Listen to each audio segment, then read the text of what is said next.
저의 호기심은 사실 은퇴하고 뭐 할까 지금 했는데 제일 궁금한 게 이거예요. 그 세상은 어떻게 시작되었을까? 존재론이죠. 우주론일 수도 있고.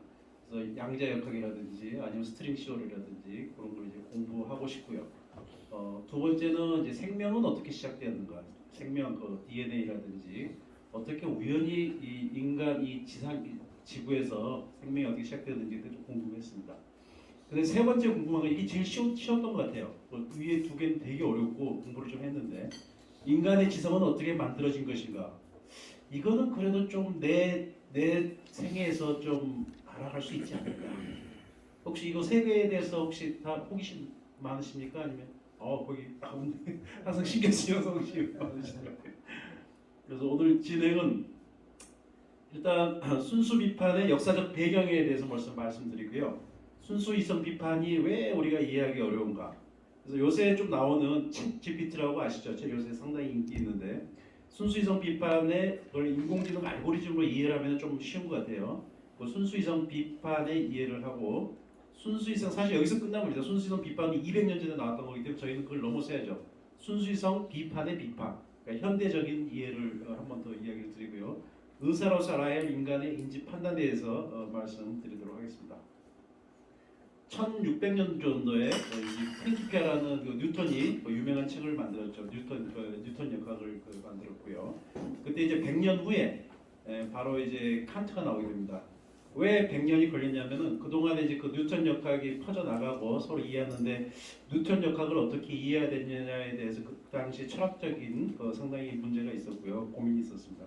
그래서 그 칸트는 상당히 나이가 늦을 때 아주 그 영향을 받아요. 57세 때. 제가 지금 59세인데 한 제 나이쯤에 해서 아주 순수 이성 비판을 만들었습니다. 그래서 쭉 이제 뭐 판단력 비판, 실천 이성편 쭉 썼는데 그 칸트가 쓴 저서는 70권 정도 됩니다. 근데 그 중에서 순수 이성 비판이 차지하는 중요도는 90%입니다. 그래서 만약 순수 이성 비판을 출간을 안 했다 그러면은 칸트는 뭐 그렇고 그런 아마 철학자로 끝나지 않았을까 생각합니다. 그러면 왜 이 넘어가지가? 그럼 왜 그 칸트의 순수 이성 비판의 그런 그 출간이 왜 중요했느냐? 우리가 그 코페르니쿠스의 그 완전히 그 코페르니쿠스적인 완전한 그 사상의 전환이 있었잖아요. 그래서 지구가 태양이 지구를 중심에 두고 돈지 않았는데 사실은 지구가 태양을 중심으로 돌았습니다. 그동안의 칸트 이전의 철학은 이 철학자가 객체를 연구했죠. 신이란 무엇이냐, 영혼이란 무엇이냐, 자연이란 무엇이냐. 근데 칸트는 어떤 생각을 했냐면 그게 문제가 아니고 우리가 어떻게 인식을 할 수 있느냐, 자기 자신에 대한 연구를 하게 했기 때문에 아주 코페르니쿠스적인 전환이 이루어졌다고 이야기하고 있습니다. 그 당시 1800년도로 돌아가면은 영국의 경험론과 대륙의 합리론이 싸우고 있었습니다.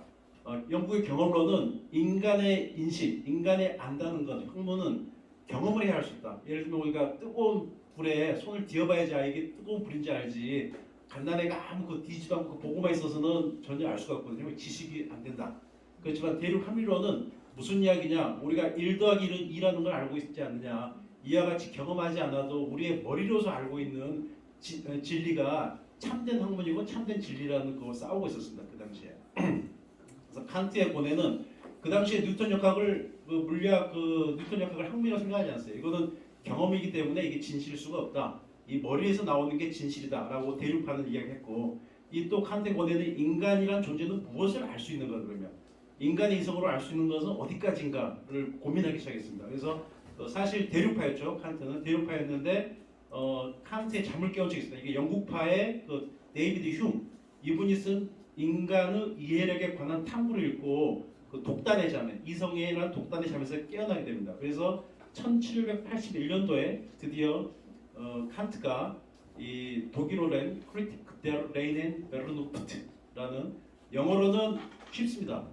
The Critic of Pure Reason, 그러니까 순수한 이성의 비판. 이게 이제 한문으로 하면 또 어렵잖아요. 순수 이성이 뭘까? 이렇게 고민하겠는데, 이 1781년도에 그러니까 뉴턴이 그 프린키피아를 발표하고 한 100년 후에 발표를 했죠.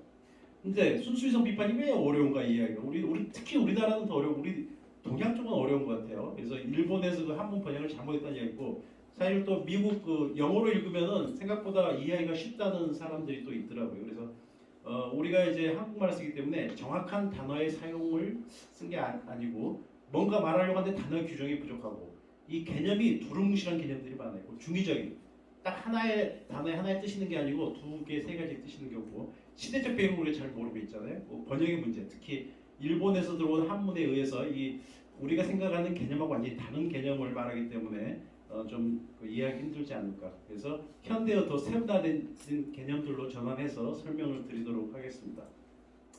그래서 순수이성 비판이 지르기는 정확한 단어의 뜻을 먼저 이해를 해야 됩니다. 시대 상황을 이해하고 현대적 관점에서 이해해야 돼. 요새 제일 이해하기 좋은 방법이 AI, 챗 GPT를 이용해서 이해하시면 편하실 것 같아요. 뭐 뇌에 대한 연구, 그리고 인간의 인식에 대한 연구에 대해서 조금 더 추가를 하도록 하겠습니다.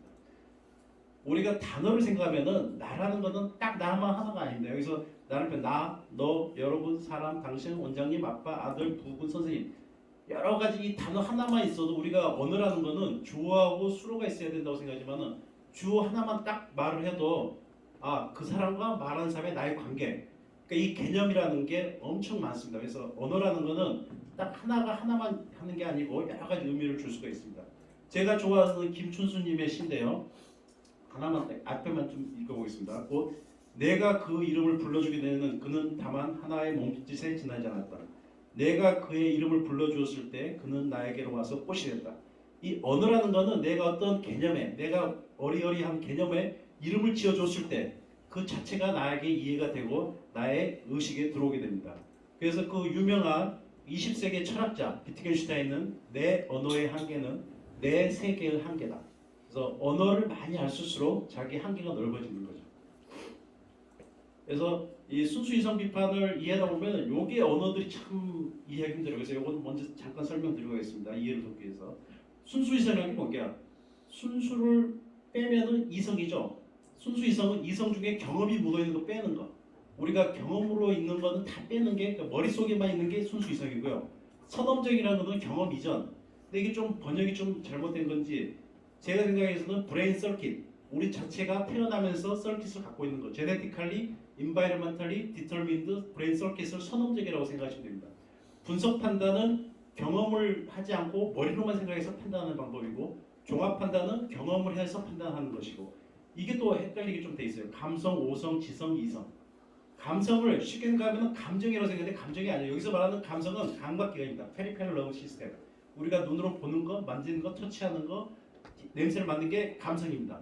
감각이지 이거는 이모션이 아니에요. 이걸 항상 오해하기 때문에 우리가 해석하기 힘들고 오성 이것도 옛날 말인데 오성 깨달을 거의 알성이거든요. 거의 성질이거든요. 그래서 깨달을 성 쉽게 말하면 영어로 understanding입니다. 근데 이걸 이렇게 해놓으니까 되게 어렵죠. 오성 요새는 이제 지성이라고 써요. R자를 써서 지성을 하고 이성은 감성과 오성이 만들어낸 개념을 갖다가 더 차원 높게 우리가 새로운 걸 만들어낸다든지 새로운 생각을 한다든지 스토리를 만들어내는 걸 인간만이 갖고 있는 걸 이성 조금 한 단계 더 높은 걸 이성이랍니다. 표상이라는 거는 이미지라고 생각할 수가 있는데 좀 이따 설명드리겠지만 지금은 그 AI에서는 벡터라이제이션이라고 해요. 벡터를 만들어내는 게 있고요. 초월 철학 이것도 어려워요. 이것도 초월 철학에서 야 슈퍼맨인가? 근데 이게 그런 초월이 아니고 내 머리가 아니고 내 머리를 벗어나서 다른 사람의 머리하고 똑같이 여러 사람의 머리를 다 함께 해서 하는 철학이 초월 철학입니다. 쉽게 말하면 보편 철학이죠.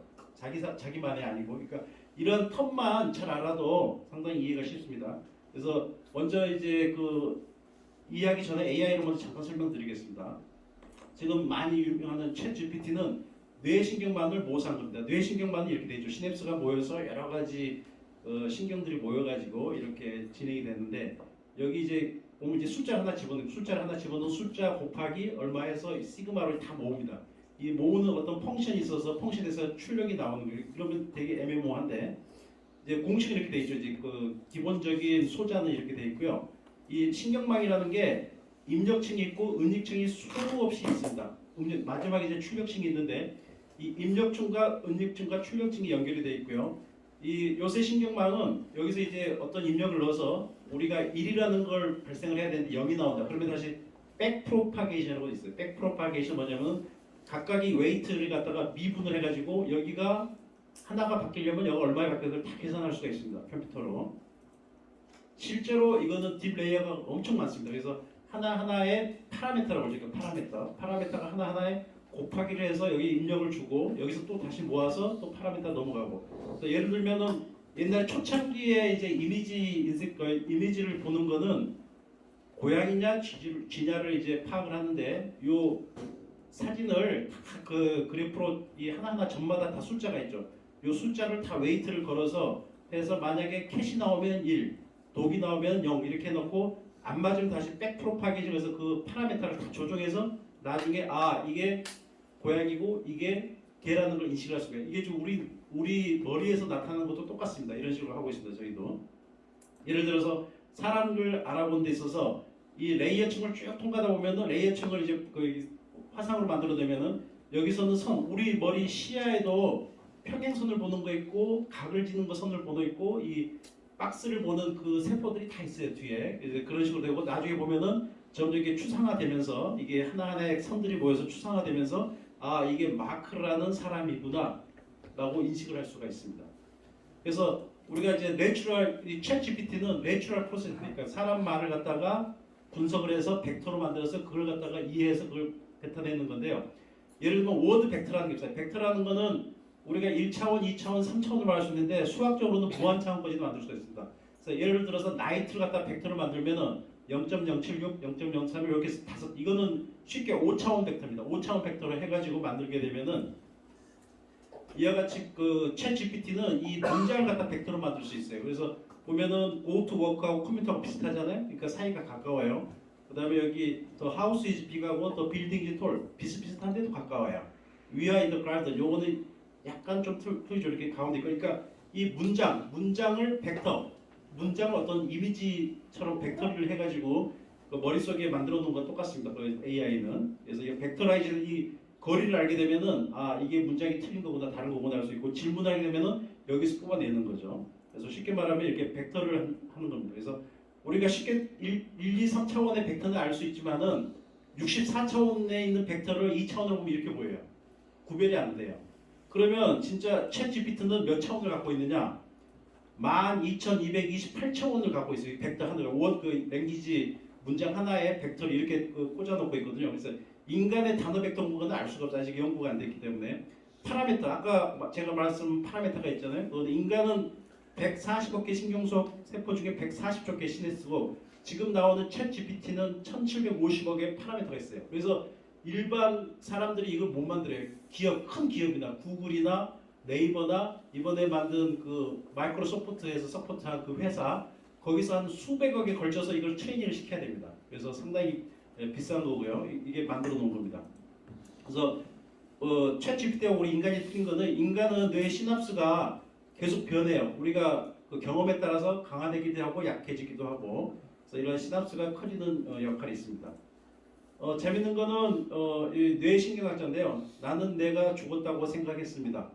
이게 뇌 왼쪽 뇌에 그 중풍을 맞았는데 이 사람이 처음에 느꼈던 거는 자기 머리에서 항상 채터링 계속 말을 하던 나의 생각이 싹 없어지면서 고요하게 됐대요.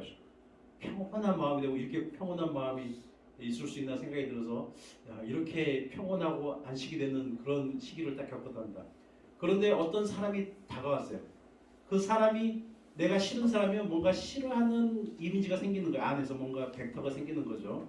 좋아하는 사람이면 좋아하는 생기고 이렇게 우리 인간도 머릿속에 어떤 문장이나 어떤 사람을 봤을 때 먼저 벡터라이션 되어 있는 게 몸에 있습니다. 안에. 그래서 그거에 따라서 행동하는 거고요. 그래서 챗 GPT는 이런 그 서킷으로 되어 있습니다. 아주 복잡한 서킷인데 이런 식으로 되어 있고요. 그렇지만 인공지능이 우리 인간을 대체 못하는 것은 상황 대체 못하고 추론을 못하고 새로운 아이디어 개발을 못하고 감정이 없죠. 감정이 없고 다른 사람의 상황을 생각 능력. 챗 GPT가 은근히 거짓말을 많이 해요. 컴파뷸레이션을 작가증했습니다. 정확한 데이터가 없으면은 말을 지어내요. 그래서 그게 지금 요새 문제가 됐는데 이게 인간과 다른 점이죠. 이제 여기까지가 이해를 하시면은 순수이성 비판이 이해가 쉽습니다. 이제 순수이성 비판 들어가겠습니다. 신은 존재하나요? 존재하지 않나요? 뭐 여러 가지가 있지만 요것만 말씀하시면 그래서 20세기에 그 언어 철학, 분석 철학의 대가인 비트겐슈타인은 그랬습니다. 헛소리 하지 마. 라고 이야기했고요. 실제로 이분이 하신 말은 말할 수 있는 것은 분명히 말해줄 수 있어야 하는데 그리고 말할 수 없는 것에 대해서는 침묵해야 된다고 했고요. 우리 칸트는 이성으로 알 수 없는 문제야라고 이야기했습니다. 그래서 칸트는 무슨 일을 했냐면은 우리의 이성을 너의 능력은 어디까지 있냐. 그 전에 신에 대한 이야기도 많았고 영혼에 대한 이야기도 많았는데 너의 능력으로서 거기까지 이야기할 수가 있느냐라고 이제 심판대에 세운 겁니다. 그래서 트랜스덴탈 이것도 참 어려워요. 초월 철학. 칸트가 한 거는 우리가 어떤 물체를 봤을 때 그 물체를 보고 만들어지는 나의 머릿속의 벡터, 나의 머릿속의 어떤 이미지, 그거가 어떻게 만들어지는 거에 대한 그 과학적인 연구를 한 것이 바로 칸트의 이 초월 철학입니다. 그래서 트랜스덴트는 무슨 뜻이냐 이게 되게 또 힘들어하는데 이 트랜스덴트는 라틴어로 트랜스는 비욘드, 센덴트는 클라임, 그러니까 넘어서 저것을 넘어서 그러니까 우리보다 더 나은. 근데 이제 여기서 말하는 초월 철학은 보편적인 초월 철학을 말하는 거죠. 그래서 이성주의와 경험주의를 합해서 칸트가 말하는 것은 이 이성만으로도 할 수 없고 경험만으로도 할 수 없다. 경험과 이성이 합해져야지 칸트가 말하는 선언적 종합 판단이 가능하다는 그러한 결론에 이르게 됩니다. 그래서 순수 이성 비판의 요약은 감각으로 우리가 어떤 걸 이해를 했을 때 그걸 우리 머리에 있는 그런 서킷의 지성으로 어떠한 인식한 정보가 우리가 어떠한 그 창조적이고 자기 나름대로의 그 생각으로 생각할 수 있는 이성으로서 이러한 일어나는 게 우리가 순수 이성 비판이다라고 이야기했습니다. 그래서 예를 들면은 이 사람을 보는 데 있어서 선언적 감성 이렇게 헷갈리죠. 감각으로는 시간과 공간을 폼으로 해서 우리가 받아들이고 이게 이제 시간과 공간입니다. 여기서 이제 우리가 브레인을 보게 되면은 이와 같이 수치로 딱 돼 있는 거 AI처럼 쭉 해서 이와 같이 받아들이는 게 감성입니다. 감성. 거기 칸트가 말하는 감성이고요. 이제 오성 또는 지성입니다. 그럼 오성은 뭐냐? 감성은 감각이고 오성은 바로 이 서킷입니다. 쉽게 말하면 AI는 파라미터. 우리 머리 들어가 있는 그 파라미터를 말하는 게 바로 오성입니다. 이게 지성이죠. 우리가 감각을 해서 뭔가를 이해하는 거, 언더스탠딩. 쉽게 말하면 언더스탠딩이죠. 그래서 사실 뭐 벌이라든지 개미라든지 다른 그 하등 동물들은 이런 언더스탠딩이 잘 안 되죠. 자기 본능적인 것만 되지 이성적인 게 잘 안 되고. 그래서 감성은 외부 대상, 감각이고 지성은 우리 머리 브레인에 썰깃되어 있는 그 회로를 지성이라고 생각하시면 됩니다. 이게 바로 지성이죠. 그래서 우리가 쉽게 오성, 가장 이야기 있는 오성이 언더스탠딩입니다. 그래서 예를 들면은 칸트는 3 더하기 2는 5. 요거는 선언적 명제. 그러니까 우리가 경험하지 않아도 이건 항상 참이잖아요. 그다음에 창밖에 비가 온다. 이건 항상 참일까요? 문을 열어봐야 합니다. 창밖에 비가 오는지 안 오는지. 또 하나, 총각은 결혼하지 않느냐 합니다. 이거는 참일까요? 거짓일까요? 항상 참입니다. 왜냐하면 동음방법이거든요. 총각이라는 주어에 수어가 다 들어있기 때문에 이런 것이 선언 명제고 이것이 경험이 필요 없는 겁니다. 그래서 그 전에는 데이비드 휴 영국 학파는 수학과 기하학은 선언적 면제고 학문이 가능한데 물리학은 우리가 실험을 하고 확인하기 때문에 이거는 후음적 면제지만은 이 선언적 면제가 들어가지 않기 때문에 이거는 학문이 아니라고 그때 이야기를 했는데 칸트는 결론이 수학이나 기하학이나 물리학은 다 경험도 중요하고 우리 머리 자체의 썰kit도 중요하고 수학, 기하학, 물리학도 선언적, 종합적 명제라는 결론을 냈습니다. 그래서 칸트가 유명한 말을 하죠. 내용 없는 사고는 공허하며 개념 없는 직관은 맹목적이다. 그러니까 내용 없는 사고는 뭐냐면은 이 감각, 우리가 경험이 없는 회로만 있는 이게 이제 그 사람 얼굴을 보고 인식하는 도어록인데요. 그러니까 이 썰킷이 없는 내용이 그러니까 우리가 그 카메라가 없는 썰킷은 별 필요가 없잖아요. 기능을 못 하고 개념 없는 직관. 그러니까 이 안에 썰킷이 없는데 카메라만 있어요. 그러면 요거 또 기능을 못 하죠. 그래서 칸트가 한 말은 그런 걸 말하고 있습니다. 그래서 칸트가 결국 알아낸 거는 우리 이성으로서 알 수 있는 범위가 있고 알 수 없는 범위가 있다. 경험하지 않는 것은 우리가 알 수가 없다라고 했습니다. 그래서 칸트의 결론은 신, 영혼, 세계 자체에는 우리 순수 이성으로서는 알 수가 없는 한계다라고 얘기했습니다. 그러면 여기까지가 지금 200년 전 이야기하고요. 이제 200년 후 그 후에는 우리는 어떻게 발전을 했는가에 대해서 이야기하겠습니다. 여기서 조금 질문을 해드려야 될 것 같습니다. 이 바퀴주스 시나리오 이게 아마 감성이 좀 풍부하신 분이 감정이 좀 풍부하신 분이 이게 거의 제가 원하는 답을 해줄 것 같은데 우리 허정필 회장님 제가 먼저 말씀드리겠습니다. 제가 1억 원을 드릴 테니까 바퀴가 있어요. 바퀴 더러운 바퀴가 있죠. 바퀴를 갈아가지고 깨끗이 손에서 이렇게 주스를 만들었습니다. 드시겠습니까? 먹어야죠. 와, 너무 제가 원하는 답이 아닌데. 예, 보통 이제 안 먹는다 그러시죠. 왜 안 먹을까요? 그리고 이게 잘 넘어가는데 이게 그 본인의 성향에 따라서 너무 또 엉뚱한 대답을 하시는 분도 많더라고요. 이거는 이제 우리 순진한 남대진 교수가 너무 많이 줬나 봐 이러고 한 100만 원을 줄 테니까 당신의 영혼을 저한테 팔래요? 그 영혼을 가지고는 아무것도 안 하고 그냥 써서 이렇게 나한테 주면은 내가 찍고 버리고 100만 원 줄 테니까 팔 거예요? 그래 이렇게 대답해 줘야 되는데 왜 안 팔죠? 그렇죠. 근데 허정필 교수님 드신다고 그러셨어. 또 하나 질문 드리겠습니다. 이거는 박근호 원장님께 질문 드리겠습니다. 이게 트레일이 있는데요. 요거를 딱 조절하면은 이 기차가 가는데 하나는 요 한 명한테 가고 하나는 5명한테 갑니다. 5명이죠. 1번으로 보내겠습니까? 2번으로 보내겠습니까? 기차를. 아무데도 안 가고 싶은데. 아니요. 하나는 선택하셔야 됩니다. 하나는. 1번으로 이 스위치를 한 명이 죽겠느냐, 5명이 죽겠느냐. 피해를 적게 하려면 일본으로 가야 돼. 그렇죠? 네, 판단하기가 쉬우시죠? 우리 최영수 회장님께 질문 드리겠습니다. 최영수 회장님 좀 몸이 작으셔서 그런데 뚱뚱한 사람이 있고요. 쉽게 떨어진다고 생각하시면 됩니다. 밀어서 떨어뜨리면은 여기 탁 넘어지면 이게 차가 탁 멈추게 돼 있어요. 이 사람을 미시겠습니까? 아니면 안 미시겠습니까? 안 밀어야 할 것 같은데. 그죠? 누군가 따라서 다르겠는데. 네, 힘이 세면은 근데 저도 지금 요걸 이제 항상 얘기할 때 이 감정적으로는 안 밀고 싶고 또 이성적으로는 밀었다가 옆으로 빠지거나 밀려고 하는 애가 피해서 내가 떨어지거나 괜히 밀다가 더 힘 쓰면 안 될 것 같아서 그래서 여기는 상당히 밀기가 좀 힘들죠. 그래서 여기 왜 일어나느냐? 요거를 판단하는 거는 여기 이성에서 판단하는 겁니다. 이성. 요거를 판단하는 거는 감성에서 판단하는 겁니다. 그래서 그 칸트가 이야기한 거는 여기 순수 이성 여기만 이야기한 거거든요.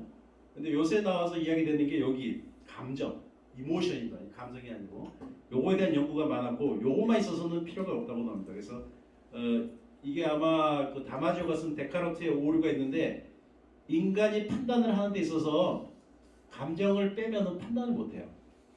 감정이 없는 사람은 판단을 못 하더라고요. 어떤 일에 대해서도. 그래서 감정이 기저에 깔려 있고 판단을 할 수가 있습니다. 그래서 가장 우리가 감정 중에 페어, 두려움이 있죠. 두려움. 그것 때문에 그 판단을 저해하고 판단을 할 수도 있고 하기도 하고 판단을 못 하기도 하고. 그래서 이성만으로는 해결이 안 된다는 거고요. 여기에 최근 책 중에 좀 재밌는 책인데요.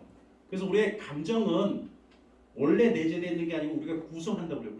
이분은 이제 다른 분인데 우리의 감정은 태어나서부터 사회적으로 제네티컬리 아니면 인바이러멘탈리 학습을 하면서 자기가 자기의 감정을 구성한다고 해서 이렇게 이쪽으로 가는 게 이제 그 개념을 발달시키는 개념을 발달하면서 감정이 탁 섞이게 돼 있어요. 어떤 판단에는 그렇지만 이쪽으로 이제 우리 행동을 할 때는 거기에 감정이 섞여 있는 거라서 판단을 하게 됩니다. 그래서 요건 참고문헌으로 이 리사 펠튼베렛의 감정은 어떻게 만들어지는가 이 책을 보시면 재밌을 것 같습니다.